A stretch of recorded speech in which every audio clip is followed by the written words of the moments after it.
नमस्कार, सच न्यूज 24/7 में आपका स्वागत है। मैं हूं प्रोफेसर अशोक अरोड़ा। दिल्ली नगर निगम का चुनाव नजदीक है। मार्च में ही चुनाव होने की पूरी संभावना है। हमारे साथ इस विषय में बातचीत करने के लिए महावीर नगर मंडल के अध्यक्ष अमित कोहली जी हैं। सबसे पहले मैं ये जानना चाहूंगा कि चुनाव आयोग ने रोटेशन पॉलिसी घोषित कर दी है, जिसके अनुसार अब ये पहले यहाँ पे महिला उम्मीदवार चुनाव लड़ सकती थी, लेकिन अब जनरल कैटेगरी भी कर दिया गया है। रोटेशन पॉलिसी क्या है कोहली जी, संक्षेप में अगर बताएं। रोटेशन पॉलिसी पिछली बार इलेक्शन कमीशन द्वारा यहाँ पर महिला सीट आरक्षित कर दी गई थी, जो कि अब जनरल सीट इलेक्शन कमीशन द्वारा ही दोबारा से रोटेशन की वह जनरल सीट यहाँ पर कर दी गई। अब यानी कि पुरुष उम्मीदवार भी चुनाव लड़ सकते हैं जी। अब यहाँ से जिस प्रकार पहले अपना हमारे पूर्व में रहे यशपाल आर्य जी, जो 2 बार के काउंसलर रहे, जब जनरल सीट थी, तो पिछली बार इलेक्शन कमीशन ने ही अपना कुछ फेरबदल किया। इलेक्शन कमीशन के जो अधिकारी थे उन्होंने फिर इसको महिला सीट आरक्षित कर दी गई थी। आप काफी समय से मैं स्वयं देख रहा हूं कि अपने इलाके में काफी टाइम से लगे हुए हैं, भारतीय जनता पार्टी से जुड़े हुए हैं, सेवा कर रहे हैं, तो आपको तो एक एक समस्या के बारे में मालूम है। हमारे इलाके में, ये महावीर नगर में, क्या क्या मुख्य समस्याएं या जो चुनौतियां हैं आपके सामने? हम भारतीय जनता पार्टी के कार्यकर्ता हैं, हम प्रतिदिन सेवा का काम करते हैं और चुनौतियों की बात, हम किसी भी चुनौती से डरते नहीं हैं। हम अपनी जो भी काम करने के ऊपर विश्वास रखते हैं। चाहे हमारे पूर्व में रहे यशपाल आर्य जी, जो 2 बार के काउंसलर रहे, उनके सामने अनेकों पैसे वाले धनी पुरुष वह यहाँ पर चुनाव लड़ने आए और पहली बार जनता ने उनको जिस प्रकार समर्थन दिया, उसके बाद दूसरी बार वे डबल मतों से यहाँ पर जीत कर गए। उसके बाद हमारी निगम पार्षद रीटा ओबराय जी ने क्षेत्र में जब चुनाव लड़ने आई तो उनको भी भारी बहुमत से ही विजयी बनाकर महावीर नगर की जनता ने यहाँ से उम्मीदवार बनाया। आप अपने आप को एक उम्मीदवार के तौर पे क्या देखते हैं? मैं भारतीय जनता पार्टी का एक कार्यकर्ता हूँ और संगठन की जिम्मेवारी, महावीर नगर वार्ड की जिम्मेवारी भाजपा ने शीर्ष नेतृत्व में मेरे को दी है। मेरा काम है यहाँ पर जो भी टिकट लाएगा उस आदमी को यहाँ से भारी बहुमत से विजय बनाने में पूरा प्रयास करना मेरा काम है, ना कि टिकट का। टिकट जो भी पार्टी डिसाइड करेगी, जो यहाँ पर पार्टी को लगता होगा, शीर्ष नेतृत्व को लगता होगा कि यहाँ से वह विजयी होकर जीत पाएगा, तो वह पार्टी उसी को टिकट देगी, चाहे वो कोई भी आदमी हो। आप कांग्रेस को ज्यादा मुकाबले में देखते हैं या आम आदमी पार्टी को? मैं दोबारा से आपको कहना चाहता हूँ, ये भारतीय जनता पार्टी और भारतीय जनता पार्टी के सभी कार्यकर्ता स्वयं एक टीम के द्वारा काम करते हैं, एकजुटता से काम करते हैं। एक माला में पिरोकर जिस प्रकार काम किया जाता है, ये भारतीय जनता पार्टी ने सिखाया गया है। कांग्रेस हो चाहे आम आदमी पार्टी हो, कांग्रेस तो दिल्ली से लुप्त हो चुकी है, मगर जो आम आदमी पार्टी आज जो झूठे वादे कर कर क्षेत्र की जनता को उल्लू बनाकर यहाँ से, जो हमारा एमएलए में दिल्ली में मुख्यमंत्री हमारा नहीं है, ये हमारा दुर्भाग्य है। आज तक उन्होंने फ्री का लालच देकर जनता को लूटा है। अभी बाहर देशों में भी, अन्य प्रदेशों में जाकर वह चुनाव लड़ने की बात करते हैं। दिल्ली उनसे संभाली नहीं गई।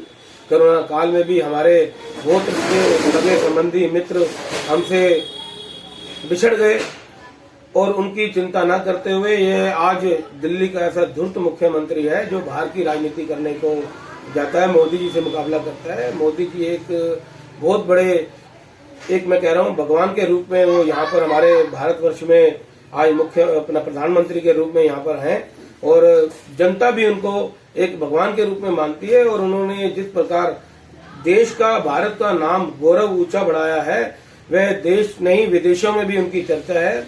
विदेशों के लोग भी उनको आदर सम्मान से देखते हैं। आज तक का ये कोई ऐसा प्रधानमंत्री नहीं था जो जिनको विदेशों में भी ऐसा उनको विश्वास किया जाए, उनके ऊपर सच्ची भावना से उनको देखा जाता है। तो आज हमारा हिंदुस्तान का गौरव है कि ऐसा हमारे प्रधानमंत्री हमारे सेवक के रूप में मिला है। उनके अनेकों कार्य अभी जिस प्रकार वो कोरोना का समय आया, अभी युवाओं के जो 15 से 18 वर्ष के टीकाकरण का आज 60 करोड़ से ज्यादा लोगों ने टीका लगाया, युवाओं ने टीका लगाया।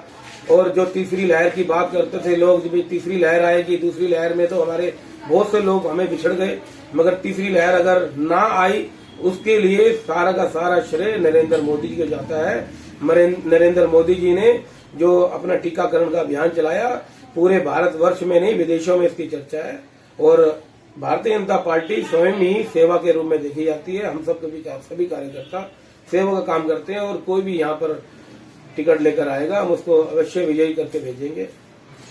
दिल्ली सरकार की जो आबकारी नीति है उसका काफी विरोध आपने किया था, जगह जगह किया, प्रदर्शन किए थे, लेकिन फिर भी शराब की बिक्री जारी है प्राइवेट तौर पर। आप क्या कहना चाहेंगे? दिल्ली सरकार ने अपना रेवेन्यू इकट्ठा किया और उन्होंने सोचा कि यहाँ से ये जो शराब की नीति है इसको ठेके के वितरण में उन्होंने बहुत सा भ्रष्टाचार किया और उसका जो फंड आया उसको अनेक प्रदेशों में प्रचार के लिए उन्होंने यूज करने के लिए ये नीति लाए और करोड़ों रुपए का घपला है इसमें। और 300 करोड़ का घपला बताया जा रहा है करीब। मैं वही बता रहा हूँ, करोड़ों रुपए का घपला है इसमें। पहले दिल्ली में 350 ठेके हुआ करते थे, आज 850 ठेके हैं। और बैंक्वेट हॉल में अनेकों रेस्टोरेंटों में इन्होंने लाइसेंस दे दिया है, जो कि पहले सिर्फ लाइसेंस लेने के लिए, एक दिन के लाइसेंस लेने के लिए फीस लगती थी। अब इन्होंने दिल्ली को शराब का अड्डा बना दिया है। ये पंजाब जा रहे हैं कि हम वहाँ शराब मुक्त करेंगे, दिल्ली को इन्होंने शराबी अड्डा बना दिया है। और उम्र भी कम कर दी इन्होंने।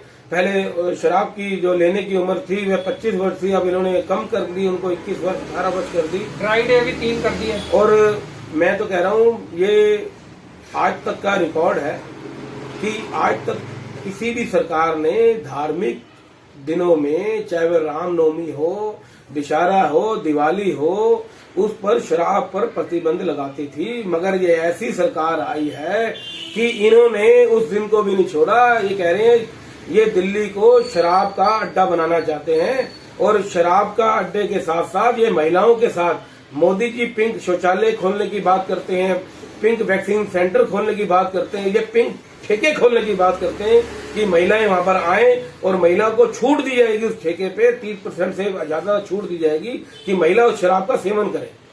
एमसीडी में भारतीय जनता पार्टी सत्ता में है तो एमसीडी पे भी तो आरोप लगते हैं कि भाई एमसीडी में भ्रष्टाचार है, आपके जो एमसीडी के ऑफिसर हैं वो उगाही करते हैं, दिल्ली पुलिस जो है रेडी पटरी वालों से करती है। क्या आप आश्वासन देना चाहेंगे कि एमसीडी में भ्रष्टाचार मुक्त हो पाएगी? हमारे पास पहले भी और आगे भी कोई भी हमें जानकारी मिली है, मैं और हमारी भारतीय जनता पार्टी जनता के साथ खड़ी है। अगर कोई भी ऐसी बात आएगी, कोई भी अधिकारी, कोई भी कर्मचारी अगर इसमें लिप्त पाया जाएगा, हम उसका विरोध करेंगे और उसको यहाँ से उसको बर्खास्त करने की गुहार लगाएंगे, चाहे वह किसी भी डिपार्टमेंट का कर्मचारी हो। अगर ऐसी सूचना हमारे पास आएगी तो हम यह भ्रष्टाचार, भारतीय जनता पार्टी कभी भी इसको आश्वासन नहीं देती, इसका विरोध करती है और भ्रष्टाचार के मुद्दे पर सभी का विरोध करेगी। ये आश्वासन मैं सभी क्षेत्रवासियों को देता हूँ। इलाके में पार्किंग की बड़ी समस्या है, वो उसका कैसे समाधान करेगी? ये एमसीडी अन्य क्षेत्रों में, चाहे वह सुभाष नगर हो, राजा गार्डन हो, जहां उनको सुविधा मिली वहां पर उनको जगह थी, वहां पार्किंग का उन्होंने शिलान्यास किया। वह पार्किंग कई जगह बन भी तैयार होगी एमसीडी द्वारा और कई जगह बन रही है। मगर हमारा दुर्भाग्य है, हमारा यहाँ पर एक स्पोर्ट कॉम्प्लेक्स है जो कि शाहपुरा एक साइड पर, वहां पर इन्होंने बनाने की बात की थी, मगर वह इनको पता ही नहीं था, क्योंकि कहते हैं ना जब गाड़ी अनट्रेन ड्राइवर चलाता तो टकरे मारता है। वो काम केंद्र सरकार का है और ये राज्य सरकार कह रही है हम उसका काम करेंगे, तो इस प्रकार का इनको अभी अनुभव नहीं है। ये चाहे यहाँ के जो भी एमएलए हो, कोरोना के समय था तब भी ये यहाँ से नदारद थे। यहाँ का जो एमएलए था वह हिल स्टेशन पे अपने परिवार के साथ मौज मस्ती कर रहा था, जनता यहाँ मर रही थी। तो यहाँ के एमएलए जरनैल सिंह पंजाब में घूम रहे हैं, शायद वो उनको लगता है कहीं मैं मुख्यमंत्री ना मुझे बना देते हैं, का मौका मिल जाए मुझे। नहीं, वो तो आपको अभी जानकारी है कि पंजाब में जिस प्रकार उन्होंने भगवंत मान को अपना उम्मीदवार बनाया है। जिस प्रकार वो पैरों पर भी खड़ा ढंग से नहीं हो सकता, तो इस पार्टी की मानसिकता है, ये इस प्रकार की इनकी सोच है। समाज में जो जनप्रतिनिधि होता है वह समाज उनको देखती है, समाज उनको एक अच्छी नजर से देखती है। मगर मुझे नहीं लगता इस धूर्त मुख्यमंत्री जो दिल्ली में बैठा है वह पंजाब में भी ऐसा ही नशे का कारोबार करेगा। वहां पंजाब को नशा मुक्त करने की बात कर रहा है। मैं पंजाब के लोगों को, चाहे यूपी हो चाहे उत्तराखंड हो, सबको ये जानकारी देना चाहता हूं कि इस मुख्यमंत्री से बच के रहें, इस चालबाज से, इस धूर्त मुख्यमंत्री से बच के ये तो रहें। फ्री की राजनीति करते हैं। आप ये कह देंगे कि महिलाओं के लिए हम 1,000 रुपए फिर दे रहे हैं, आप कैसे मुकाबला कर पाएंगे? ये पानी के बिल माफ कर देंगे, पुराने बिजली के बिल माफ कर देंगे, तो जनता तो कहती है कि फ्री में मिल रहा है, बस वो फ्री के चक्कर में फिर वोट दे देगी इनको। आज भी ना बिजली फ्री है ना पानी फ्री है। वो कहते हैं जी एक हाथ से दो, एक हाथ से लो। आज एक दिल्ली में ज्यादा से ज्यादा लोग व्यवसायिक लोग हैं। अगर उनके घर परिवार का अगर बिल 200 यूनिट से ज्यादा आता है तो उसका बिल 5,000 से 10,000। लेकिन आप जनता को कैसे समझाएंगे ना? आप ये देखिए, आप चुनाव, आप पूरी तरह तैयार हैं चुनाव के लिए? हम भारतीय जनता पार्टी 365 दिन 24 घंटे चुनाव के लिए तैयार रहती है, क्षेत्र में कार्यरत रहती है। और जिस प्रकार ये आप बात कही बिजली पानी का मुद्दा, ये जनता इसको जान चुकी है।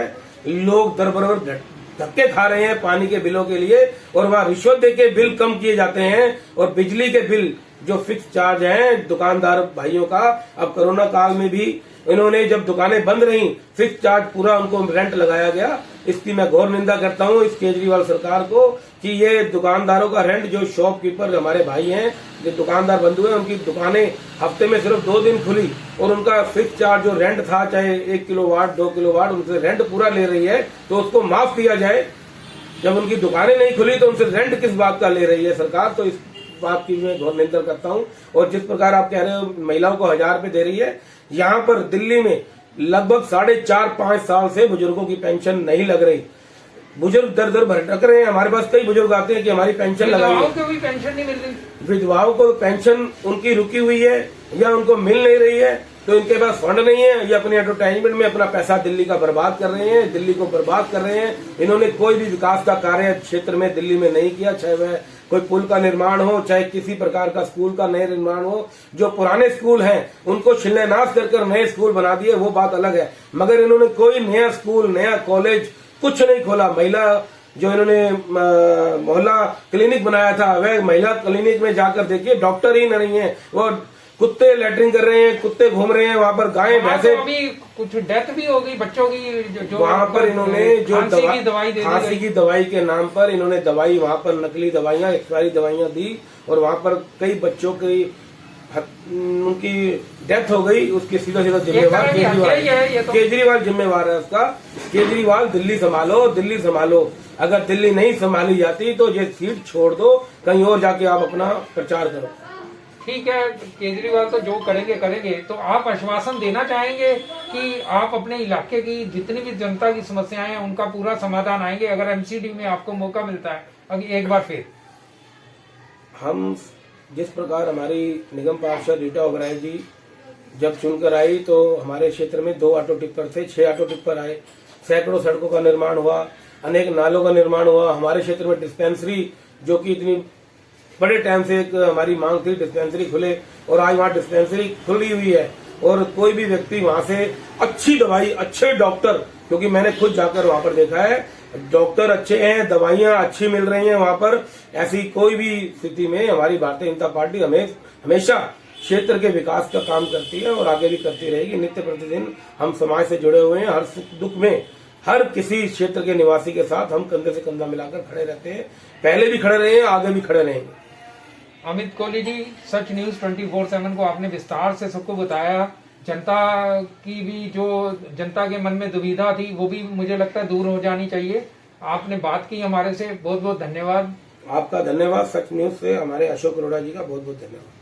हमारी शुभकामनाएं। नमस्कार। तो ये देख रहे थे सच न्यूज 24/7 से अमित कोहली जी से हमने बात की है।